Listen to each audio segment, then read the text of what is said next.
in Chicago. Got in last night just in time to see the Bears play last night, so it was a good outing. Tomorrow, actually, a colleague of ours is going to join us, Tim Dwight. And if you know Tim is a 10-year veteran of the NFL, and he runs our solar division for the Caribbean Renewable Energy Consortium.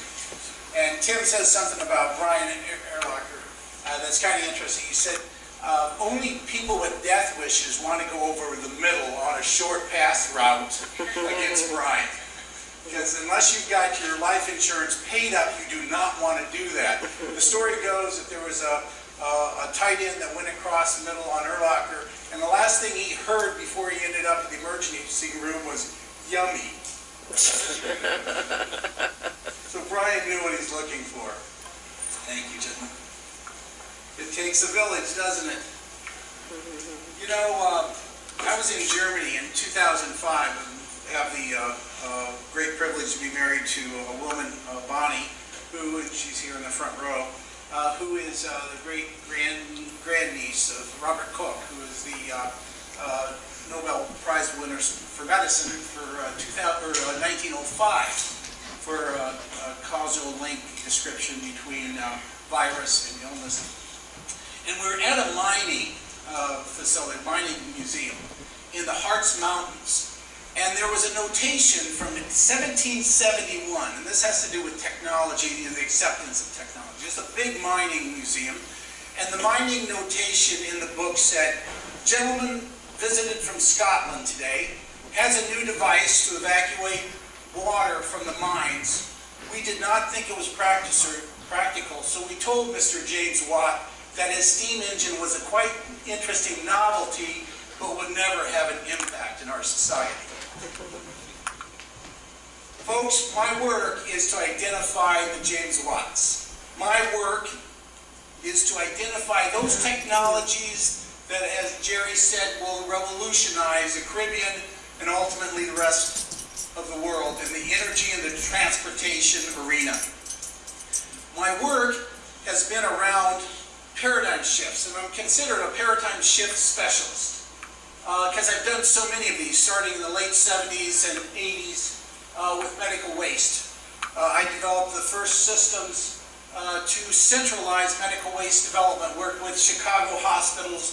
In the Chicago area, we had 42 hospital-based incinerators in 1974, and by 1980, we had 0.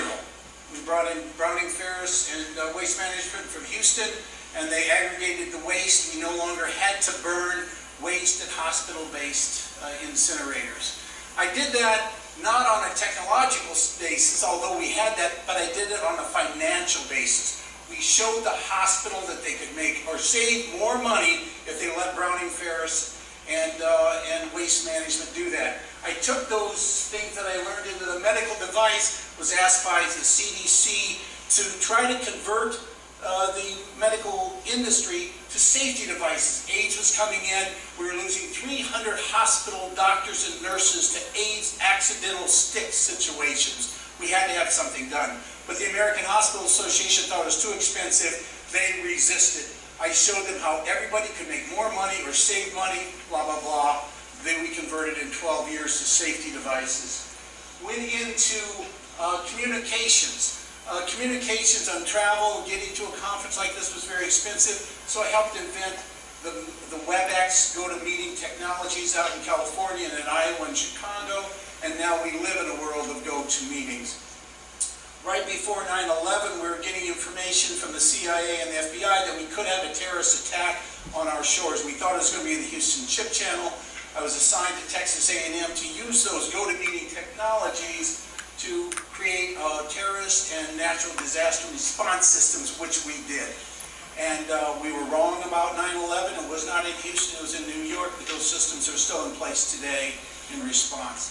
In 2007, I was challenged by the Vice Chancellor at Texas A&M to start developing the economic power systems to convert from carbon-based economies to non-carbon-based economies, which I have been doing since then. And now I'm very happy to have joined the team of the very own energy innovation team, and you'll meet a number of us this week here at this conference.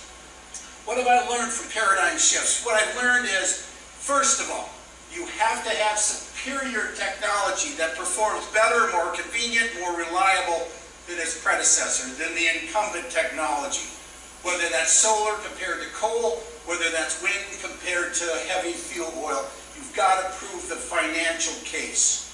Reasonable levels of market acceptance. You've got to have reliability to the level that the market, a power plant, whether it's here at Illinois Institute of Technology with their 8-megawatt generators, or in St. Croix, the U.S. Virgin Islands, with WAPA, or where I work a lot, Curacao, with Aqua Electra, the utility there, they have to have belief that your technology will be reliable, easy to use, easy to maintain. Strong return on investment. You've got to have a strong ROI. That is the key to success for transition. No matter what, as much as we believe in climate change or have a concern for climate change, corporations and governments will not switch unless you have a financial imperative. And that's what we work on. And it's got to qualify for financing and insurance. We're just doing a project down in Punta Cana, Dominican Republic, with a company called Energy. And it's going to cost less than $1 million to retrofit heavy fuel oil generators to hydrogen boost, which will reduce their cost by 25%, 20 to 25% on fuel oil. That's quite something, because they spend $1.5 million per generator every year. So it's quite a good, strong ROI. It's got to qualify for financing and insurance, leasing arrangements and such. Most importantly, and this is something that I really harp on, and I will say this again and again as you listen to me and others today, you've got to have a win-win situation for the incumbent. Whether it's Consolidated Edison, whether it's Exelon, whether it's WAPA, whether it's Aqua Electra, you have to include them into the mix. Otherwise, some artificial and some real barriers will be set up against your solar, your wind, your fuel cell systems. So you have to have a win-win situation with the incumbent. Now, we have the technologies. We have the technologies that can drive interest into the non-carbon or renewable sectors. Certainly we have ocean thermal, which are already being used in Hawaii for cooling. We've got those going into Curacao and other Caribbean groups that really can take a big chunk of the electricity needs on the cooling and air conditioning side. We have wind, we have solar, which Very Own Energy and New Generation Power and others are extremely good at. Ocean current technologies are getting better. Fuel cells are getting better, which the Illinois Institute of Technology knows about, so does New Generation Power. Certainly the fuel cell situation, hydrogen we work a lot with in transportation, and hydrogen hybrid systems. All these technologies are ready to go. But how do we factor these in to be accepted by the incumbents and to provide mainstay into the grid? There's a couple of ways that I have come up with. When I go to incumbent, I stretch out my hand and I say, I come in peace. I bring you an offering. And the offering can be something other than solar and wind, which they often see as a threat or a challenge to their power and their authority and their grid.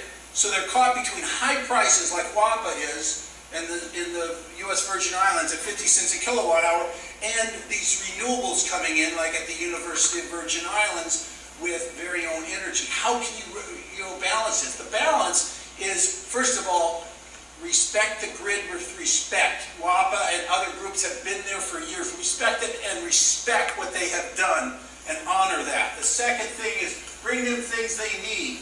On Punta Cana, Energy is putting LNG ships into the Caribbean. So is Pacific Rubiales. They're doing some beautiful jobs in that. So we're going to have natural gas that could power fuel cells or power just vehicles and energy generation themselves. We've got hydrogen hybrid systems from companies like Dynasert up in Canada coming in Punta Cana that can reduce the cost of fuel expenses in the Caribbean dramatically.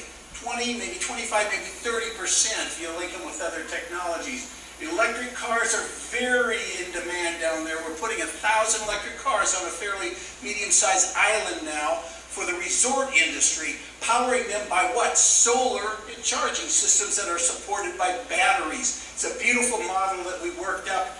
A lot of resort and coastal areas really want that. Protect the grid.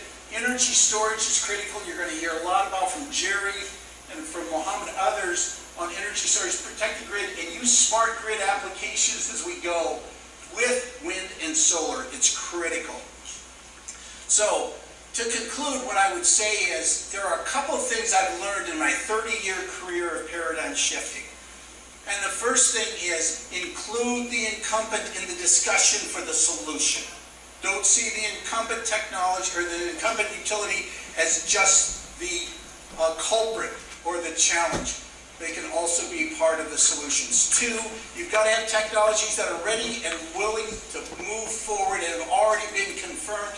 Three, the ROI, the return on investment has to be strong. These technologies have to stand on their own feet, on their own accord. You have to support them by good financial arguments. That's how you get paradigm shifts to happen.